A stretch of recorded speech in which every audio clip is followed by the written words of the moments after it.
ఇది ఎప్పుడు పెట్టారు? జస్ట్ ఇప్పుడే పెట్టాం సార్. నేను హోమ్ మినిస్ట్రీ తీసుకోనా అంటూ కూడా ఆయన చాలా గట్టిగా మాట్లాడారు. ఆ దిశగా ఏమన్నా అడుగులు పడుతున్నాయి?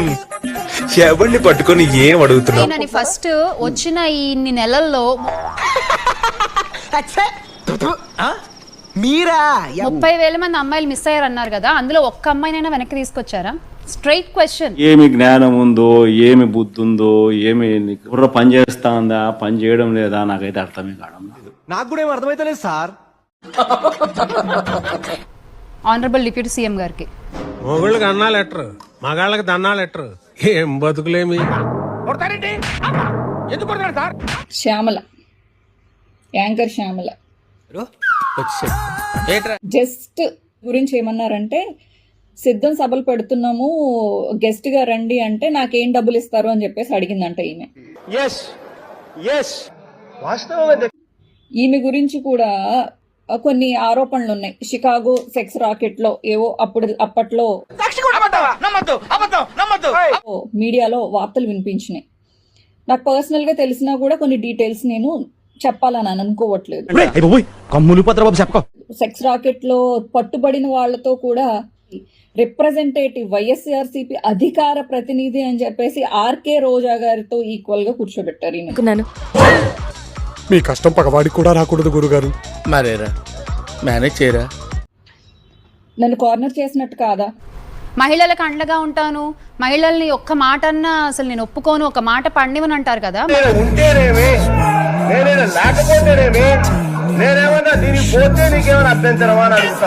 జగనన్న చాలా సంస్కారవంతంగా మా పార్టీ నాయకుల్ని నడిపిస్తూ ఉన్న పరిస్థితి. XXX సోప్, సంస్కారవంతమైన సోప్. అటు చూడు 25 అట్లా బాగుంటది. మరి నేను ఒక మహిళనే, మరి నా మీద ఇంత జరుగుతున్నప్పుడు అన్నయ్య పవన్ కళ్యాణ్ గారు ఎక్కడికి వెళ్ళిపోయారు? మీరు మీకేం కావాలి చెప్పండి.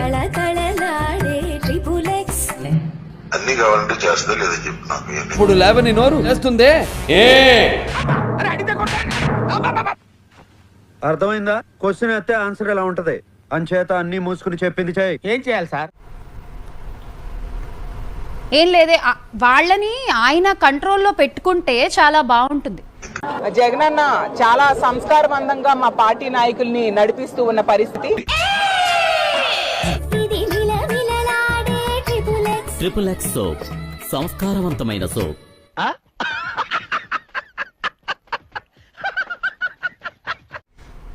ఆయన కంట్రోల్లో పెట్టకుండా, ఆయన ఒక మాట చెప్పకుండా వదిలేశారు. మీ ఇష్టం, మీరు రెచ్చిపోండి అన్నట్టు. వాళ్ళు రెచ్చిపోతున్నారు. జగనన్న చాలా సంస్కారవంతంగా మా పార్టీ. హాఫ్ అన్ అవర్ అంటే ఏమని చెప్పేసారు, రమ్మంటారు చెప్పండి. బాగా చండాలంగా ఉంటది. నాకు తెలిసి ప్రపంచంలో బ్రతుకులు బతుకుతుంది ఎవరైనా ఉందంటే అది వైసీపీ నాయకులని, కార్యకర్తలు అనేది నాకు అనిపిస్తుంది. కంట్రోల్ ఎవరు సార్? వాడి పాపాను వాడు చేసిన పాపాలకి నేను పోయేటట్టున్నాను సార్. నిజమే. ఎందుకంటే వాళ్ళు చూడండి, జగన్మోహన్ రెడ్డి గారి దగ్గర నుంచి కిందనున్న పేటిఎం బ్యాచ్ వరకు వాళ్ళని కార్యకర్తలు అనడం కూడా అసలు తప్పే అనుకుంటున్నా. ఎందుకంటే నేను మరీ అంత ఎదవలా కనపడుతున్నారా? ఓ మాదిరిగా కూడా కనపడలేదా? ఆ పేటిఎం బ్యాచ్ వరకు కూడా చెప్పేవన్నీ అబద్ధాలు, చేసేవన్నీ మోసాలు, పన్నేవన్నీ కుట్రలే.